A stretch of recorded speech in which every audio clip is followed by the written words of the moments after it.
Okay, Paul. In the beginning, isa kang anghel. You are an angel. Tama? Opo. Galing ka sa langit. Tama? Ngayon, sabi ni Jesus, bumaba ka sa planetang Earth. Magiging tao ka. Tama? Opo. Sinuot mo yung 9 months baby sa loob ng pregnant mother. Sabi ni Jesus, isa kang anghel na may pakpak, bumaba ka dyan sa lupa, susuot mo yung baby 9 months. You are not the human body. Isusuot mo lang yung baby, yung katawan. Mawawala yung pakpak mo. Sinuot mo yung baby, pinanganak ka, ikaw na yun. Naging tao ka, tama? Tama? Opo. Ngayon ang tanong, nasaan yung pakpak mo? Saan mo nilagay? Kinuha ni Lord ang pakpak mo, nilagay sa puso. Alam mo bakit nilagay sa puso yung pakpak? Kasi kung mag-drawing ka ng 2 pakpak, pagdikitin mo, hugis puso. Tama ba? Opo. Okay. Di yung pakpak mo naging puso. Yung puso nasa loob ng katawan mo dahil pinasukan mo yung 9 months human body. Dati kang angel. Tama? Tama? Opo. Ngayon, nung pumasok ka na sa human body, pinanganak ka ngayon, nandiyan ka na, 8 years old ka na, tao ka na, hindi ka na angel. Dahil yung pakpak mo nasa puso mo. Tama? Okay, naintindihan mo, no? Ngayon, tumanda ka na, naging daddy ka na, naging lolo ka na. Mamamatay ngayon ikaw. Pero hindi ikaw mamamatay. Mamamatay lang yung katawan lupa, yung katawan mo, yung sinuot mo. Babalik ka na naman ulit sa pakpak, sa angel. Tama? Tama? Tatandahan mo yung kinukwento ko dahil uulitin mo. O ngayon, nung namatay ka, nagkaroon ka ulit ng pakpak dahil nagpatawad ka, mabait ka. Pero kung hindi ka mabait, hindi ka makakakuha ng pakpak ng angel. Alam mo kung ano makukuha mong klaseng pakpak? Pakpak ng chicken wings. From El Polo Loco. Flammable. Tama? Kasi bad ka. Kapag hindi ka nagpapatawad, hindi ka makakakuha ulit ng pakpak ng anghel. Makukuha mo chicken wings from El Polo Loco. Okay? Ngayon, pag nagpatawad ka sa mga nagkasala sa'yo, magkakaroon ka ulit ng pakpak ng anghel. Tama? Ngayon, umakyat ka ngayon sa langit dahil may pakpak ka ng anghel. Kasi nagpatawad ka, marunong ka magpatawad. Tama? Nung nakakyat ka sa langit, may nanuksong demonyo. 2 pala ang nakita mong Jesus, yung isa fake. Nagkunwari ang demonyo na isa rin siyang Jesus at saka 2 gate ng heaven. Ngayon, paano mong malalaman ang tunay na Jesus? Ilan pa ako ang totoo? 4. Sino yung 4? Yung totoong Jesus. Tama? Opo. O, nakita mo yung isang Jesus, 3 lang ang pako, yun ang mali. O, mali yung 3, yun ang fake na Jesus. Tama? O ngayon, dahil pinili mo yung 4 na pako, yun ang talagang totoong heaven at saka gate ng heaven, papasok ka ngayon doon, nakapasok ka. Hinahanap mo si Jesus, hindi mo nakita. Bakit? Bakit hindi mo nakita si Jesus sa heaven? Siya ay Kasi po liwanag. siya ilaw. Liwanag ng ilaw. Siya po, God is light. Can you repeat that? God is light. Ilaw po siya. Tama? Hindi po siya tao. Wala siyang suot na katawan tao. God is light. Kaya hindi natin siya makikita. Light siya. Ngayon, napansin mo, oh Lord, hindi po ako nababagay dito sa langit kasi ikaw ilaw, ako pakpak. Hindi, wag kang mag-alala, sabi ni Jesus, gagawin din kitang ilaw. Sabi niya, anong klaseng maging ilaw ikaw ngayon? Anong klaseng ilaw ka ngayon, magiging ilaw ka? Between po sa langit. Sa English, heavenly star. Tama? So, pag nasa heaven na kayo, pare-pareho na kayo light. between ka, si Lord ay isang malaking ilaw na parang sun daylight and moon night light. Nandoon yung ilaw na maliwanag na malaki. At binigyan kanyang ilaw na wala yung pakpak mo, naging ilaw, naging between ka sa langit. The end. Nagustuhan mo? Oh, pwede mong ikwento ulit, maski kulang-kulang, maski mali-mali. I wanna hear you. Umpisan natin. Paul, kwento mo sa akin. Sige, may kwento ka din. Ikwento mo kung ano na... pag nakwento mo, bibigyan kita ng pera. May reward ka. May reward ka, dollar. Oh. Oh, alam mo ba, natatanda mo ba yung kinuwento ko? Kaya ko pumunta. Pero natatandaan mo. Konti lang po. Konti. Oh, sige. Ipapatayin ko tong video. Pero nagustuhan mo.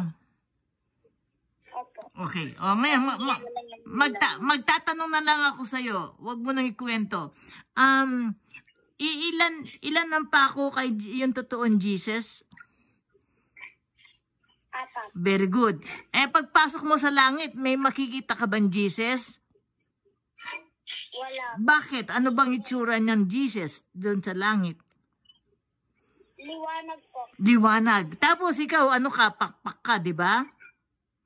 Opo. Anong mangyayari sa magiging pakpak mo dahil hindi ka nababagay Magiging between. between sa langit. Tama? Sa English, heavenly star. Tama? Kaya yung mga between sa langit, maraming between. Ang nakakakuha lang din yung mga mabait na nagpatawad. Pinatawad yung mga enemy, yung kaaway. Love one another. Yun. Nagkaroon ka ng ilaw sa langit. Dahil ang mga nandoon puro ilaw. Tapos pag lumilipad sila, ilaw din ang lumilipad, pero hugis pakpak. Hugis pakpak ng anghel. Biro mo, ang pakpak, ilaw siya, lumilipad. Yun, magiging ilaw ka. Ngayon, pag salbahe ka, anong klaseng pakpak ang makukuha mo? Yan, mastermind mo yan. Chicken wings. yung merong ketchup, di ba? Yung merong ketchup. Nanggaling sa El Polo Loco, no? O kaya sa Kentucky Chicken, di ba? O, maganda ba yung kwento? O sige, ulitin mo maski maiksi yung kwento mo. Kwento mo ulit. Nabubutas po. Yung mga kung ano may natatandaan mo, kung ano lang natandaan mo, kwento mo ulit sa akin. Kunwari, Lola, may kukwento po ako sa'yo. Sige nga, magkuwento ka nga po. Sige nga. Maski ano nalaman mo. Maski hindi kompleto. Basta yung natatandaan mo. Yung natatandaan mo, dali. Ano? Kailangan maging matalino ka para maging honor student ka. Sinabi ko, ulitin mo. Pag naulit mo yan, ikukwento mo sa teacher mo, tsaka sa eskwela, sa kaklase mo, magiging honor student ka, rirespetuhin ka. Magaling pala ito. Magaling pala itong batang ito. O, kasi namana mo kay Lola, kinuwento ni Lola ko, kaya alam kong ikwento ka mo. O, lahat ng tinuruan ko sa Pampanga, naging honor student. Alos, honor student lahat sila. Tinuruan ko silang mag-poem. Pag nag-poem, mayroon silang $100. Kasi gumawa ako ng poem. Oh. O ngayon, anong natatanda mo sa kwento ko? Kailangan ko bang ulitin o meron ka bang natatandaan? Ano ang natatanda mo? Kahit konti lang sabihin mo sa akin. Sige, kunwari kalaro mo ko, kunwari kaklase mo ko. Uy, alam mo, lola ko kinuwento sa akin ito. Anong kinuwento sa ng lola mo? Anong kinuwento ng lola mo sa'yo, Paul? Yung isa kang anghel galing ka sa langit. Tama? Tama? Opo. Binaba ka ni Lord sa planetang Earth. Tama? Sinuot mo yung 9 months human body, yung baby sa loob ng tiyan sa isang buntis na nanay. Sinuot mo yung baby doon, 9 months. Sabi ni Jesus, ikaw ito, susuot mo itong katawan na to. Magiging tao ka, tama? Opo. O ngayon, naging tao ka, ikaw na ngayon, si Paul. E ngayon, tumanda ka na, naging lolo ka na, mamamatay na yung katawan na sinuot mo. Hindi ka namatay dahil anghel ka. Ang namatay lang yung katawan ng tao, tama?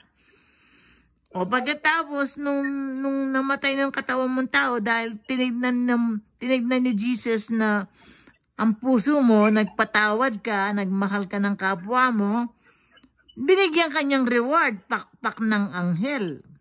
Pero kung salbahe ka, hindi ka bibigyan ng reward na pakpak ng anghel. Ang bibigay sa'yo, alam mo yan. Pag salbahe ka, anong ibibigay?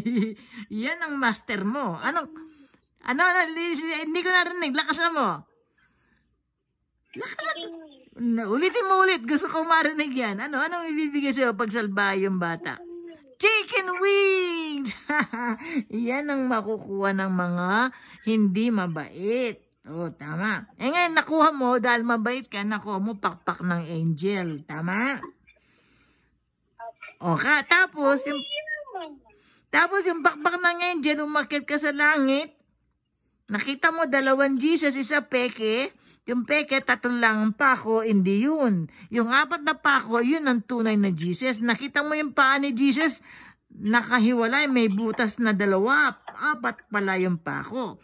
Nakapasok ka ngayon sa langit dahil natuklasan mo yung totoong Jesus. Hindi mo pinasukan yung isang demonyong nagkukunwaring Jesus. Meron siyang pinto. Ito yung pinto ng langit, dito ka, sabi niya.